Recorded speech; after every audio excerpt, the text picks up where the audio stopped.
Hey guys, Reedy FPV here, and today I'm going to be talking to you about and flying the Tinyhawk 3 Plus HD. So this is a little quad that runs HD0 and has built-in Express LRS in the AIO. So this is, well, I've been flying this quad for around 9 months now, and I just love this thing, whether you're indoors ripping it around or just having some fun outside. Although today's not the nicest day, I might be getting to another video where I do fly it outside. So this quad has the HD0 Nano V3 camera. The motors are, I'm pretty sure, Emax 0802 15,000 kV motors. They're very nice. I'm going to be flying these 650 milliamp hour 120C 1S lipos by Emax. I have 3 of them, and when I bought the kit, it came with this charger, which I have since replaced with a 6-port charger, and the kit also came with this E8 transmitter by Emax. So this is quite a nice transmitter, just not my go-to, but I do like the feel, and very nice for like not an expensive transmitter. We're going to be flying it with the Transporter 2 HDs. You can see I've got a micro SD card in there, and these detach, so you have the monitor with the either tripod mount, or you can mount it to the E8 transmitter with the included adapter. This is the radio that I'm going to be flying with today. It's the Light Radio 2 SE by Beta FPV. I love this radio. It's probably my favorite radio, and it was only like $50. The switch covers are not stock. I added them recently, actually. These are Radio Master switch covers. You can see they're labeled. I've also added this lanyard loop because I've also got this Radio Master lanyard, which is also very nice. I don't think there's much else to show you guys, but I'll have a quick rip around. Yeah, I think that's just about it.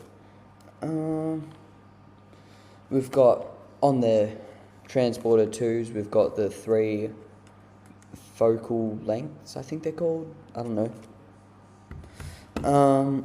We've also got the box for the light radio. Came in a very nice box, well packaged. It has I've got the rest of those Radio Master switch covers down there, but it also came with a manual and a USB-C data cable, which is great for flying sims. I use Liftoff. Oh yeah, the Ready to Fly kit also came in this nice carry case. Well, very nice. I'm not sure if the Freestyle comes in a similar case. I don't think it does, unless I think you buy the Freestyle Bind and Fly, then it might come in a small case. That's about all I have to show you with this kit, but I'll have a rip around and tell you my thoughts. Alright. This was my 3rd battery this flight. This drone is super punchy. I wasn't giving it that much along the straight bits, and you can see that it really goes. I have tested it outside with my dad driving behind it, and gotten a top speed because we don't have a radar gun. And so we got the top speed and we clocked it at around 45 k's an hour. So that's pretty good for a whoop that's not actually that light. I don't know, it was quite heavy for a tiny whoop, and you can see that I do crash it a couple times.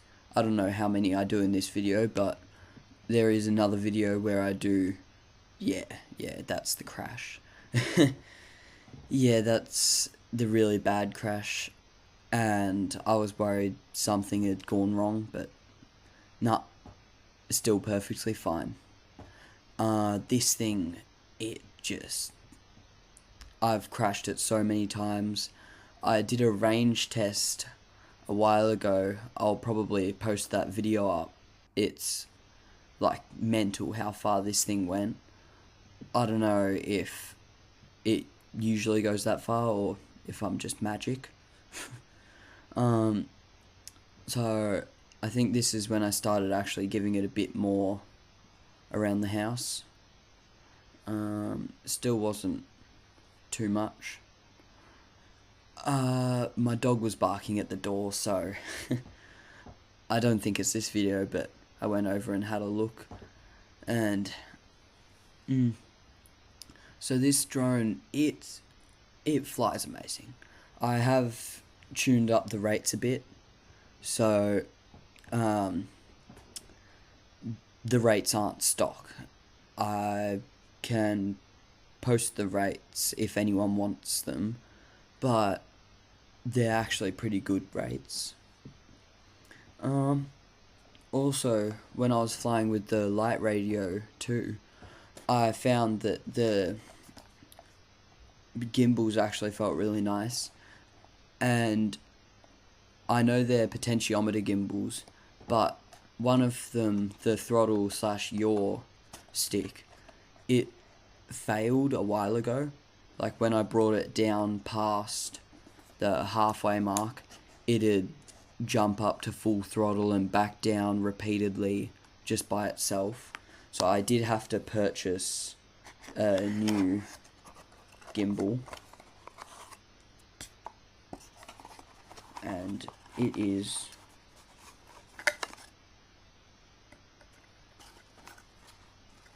sorry, I'm working on another project and I forgot that I put an old broken motor in the gimbal case. Anyway, this is the old gimbal that was malfunctioning, so I paid like $20 to get a new one, and not much more to this. The Transporter 2 quality was really good. I really liked flying with them. I still like flying with them. And the DVR is actually extremely good. It saves it directly onto a micro SD card, and you can also play them inside the goggles. I don't know if there's much else to talk about with this kit. Really nice though. You can see I was sort of pushing it a bit later on into the flights, but I still got a good 4 minutes-ish flight time, and even though that was down to like 3 volts, it was, usually I get more flight time, and that's about it. I'll probably put up a long range video for you guys to see. Anyway, and if you want me to fly with the E8 transmitter, even though it's not great in angle mode because of the ranges are kind of off, so I've had to do some little improvisations with the trim and the range adjustments, so angle mode's kind of, yeah. And I don't know, you guys can suggest any videos you'd like to see. I am in mid-July getting that Eachine F4U Corsair, so I'll probably make a video on that, even though it might come a little bit later than the plane. Anyway, that's it for now. See you guys later.